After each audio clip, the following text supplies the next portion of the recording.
My name is Elyse. I'm 20 years old and I'm from Albuquerque, New Mexico. Elyse, is modeling something that you've had a passion for? Well, it's definitely not something that I could do my entire life, whereas medicine is. I am applying to medical school. What's going to happen if you have to pick and choose between becoming a supermodel or going to med school? I've actually thought about that, and medical school can be deferred indefinitely, whereas being 20 years old cannot. So my friends laugh at me all the time. And I think it's funny, too. I mean, modeling and science are pretty much, I would say, mutually exclusive. If I had to pick 10 people to be in this house, I would not be among them. Oh, I'm not confident at all. I think I'm out. Y'all, the doctor is coming to New York. And that turned out not to be the case. All right, so I just want to congratulate you guys. Welcome to New York City, the NYC. We're so close to Times Square. Isn't that crazy? I know. Right? You guys, you know, are 8 finalists.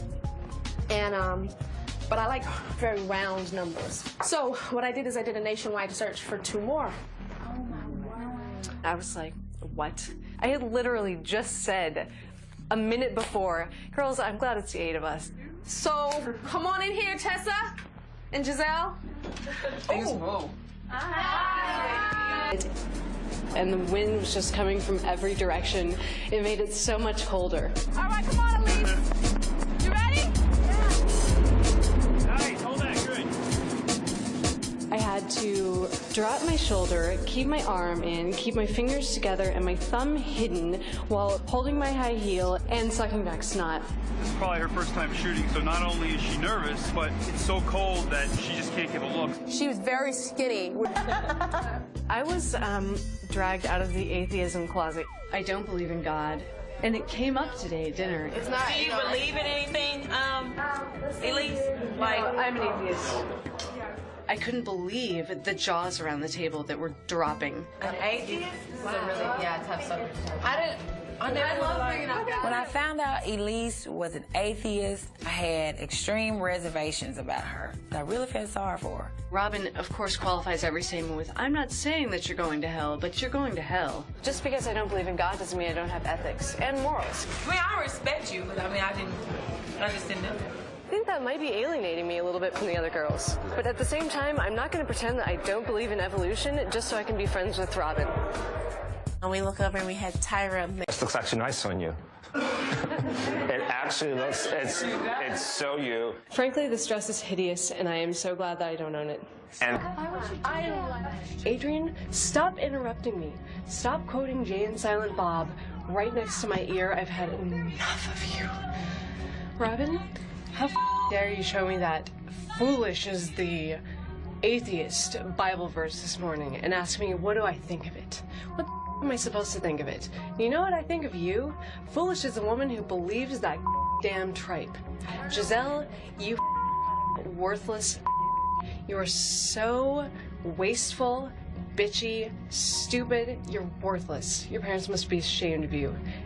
Jay, you offended me today. I know that medical school is hard work. How could I possibly not be aware of that? It takes a ass to cover every seat, you slice. Katie, I don't believe a word that comes out of your mouth. You're the most insincere person I've ever met. Damn it, let me die. You bitches. And I love being an academic. I love science. I applied to medical school. It's been different just being out of my natural environment. I wish I could be asleep so The fool has said in his heart there is no God. I'm gonna ask Miss Elyse to come here. Miss Elyse, come here, sweetie. Please. Oh, gosh. What you think about that? I am a militant atheist. And Robin actually showed me this Bible verse. Foolish is the man who says there is no God. That was a really forward thing to do. I don't believe in God, and it was offensive. Well, I don't know what I'm supposed to think. Like when I read that made me think of you. I'm not offended at all that someone is trying to alter the size of my breast because I just spent an entire hour in hair and makeup altering the shape of my hair and the color of my face. Elyse, very different from the other 2 girls I shot. She was much more androgynous. I felt incredibly unsexy. It was uncomfortable and it was silly, really. Elyse, first of all, you were gorgeous. Stretch your stuff. Take your coat off right now.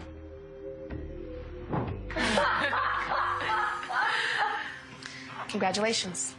His assertion that her haircut made her look like a prostitute, but then again, I'm not really familiar with prostitute trends. Elyse, I think you won. You did the closest. She got the exact number of lashes I told her to put on. She put it in the exact same spot.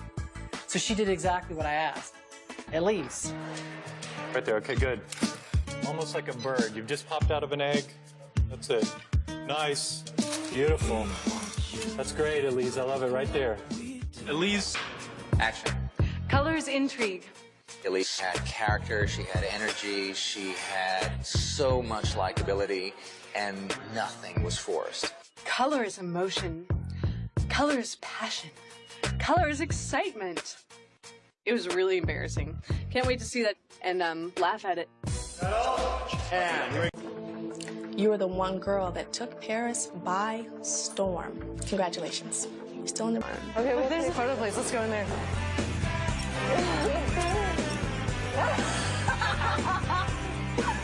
We decided to separate. Adrian and I did our...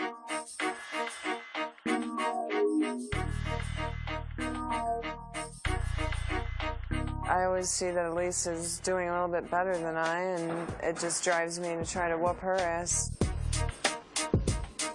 I wasn't uncomfortable at all during the actual shoot. I don't think the photographer is going to manipulate any of the images he had to make porn. Elyse, I feel like, is she starting to feel the competition with Adrian. She got up on that bar, and I mean, the look that was coming out of her eyes, it was incredible. I can see the hurt in your eyes, the pain in your tears. You're running after love, so back down and fear. Elyse. Elyse, bravo on this photo. It's absolutely beautiful. You're still in the running towards becoming America's Next Top Model. Big lecture. It was really boring and it was hard to pay attention and my eyes were glazing over. One girl was sort of dozing off. You know, while you can't doze off. I mean, you're here to sell yourself. Make sure you say goodbye, thank you, and see. I thought it'd be fun. What really have you learned? Where do you think you've progressed from where you started? The first thing I learned was just to be confident and to stop thinking of myself as a nerd, to be a model inside. It was really hard for me to accept criticism like on a physical basis, you know, because I come from this like totally intellectual mental world. Early on, you were like, being a top model is just strictly physical. You said that myself, Cindy Crawford, Heidi Klum, other top models, that the only reason why we were top models is that we were the best physically looking models in the world, and I disagreed with you. I don't know, I don't think there's really a lot of merits that one can have outside of the physical, and I think I have those. You don't think there's anything outside of the physical that makes a supermodel? I don't think so, no. How do you feel now? I definitely, I still believe in estrogen features and, you know, all that stuff. Why don't you break that down? What's that? You've had a lot of estrogen in your development. It creates a certain sort of facial features, and that's a small jaw, wider set eyes, bigger lips, smaller ears, a smaller brow ridge. So if you gave a male model estrogen? Well, no, you'd have to do it. You'd have to do it when he was like an infant. Wait, are you proposing that I should get my baby hormones, Elyse? Don't do it. No, I don't think you should do it, but it would work. So you think beauty is scientific and hormonal? Tyra told me that I was arrogant and condescending in my speech and in my interactions with others, and I think she was right. I can't say that it feels good to be eliminated, but I also can't deny that there's a certain sense of relief that comes with it. You know, it sucks to lose at anything, but the decision has been made for me, and I'll be a doctor, not a top model. This is the real deal now. This is it. This is no joke. This is real. No kidding. Coming into this world of modeling was the result of a bizarre chain of events that I can only describe as fluky in every sense of the word. So when I leave, I'll be gone forever.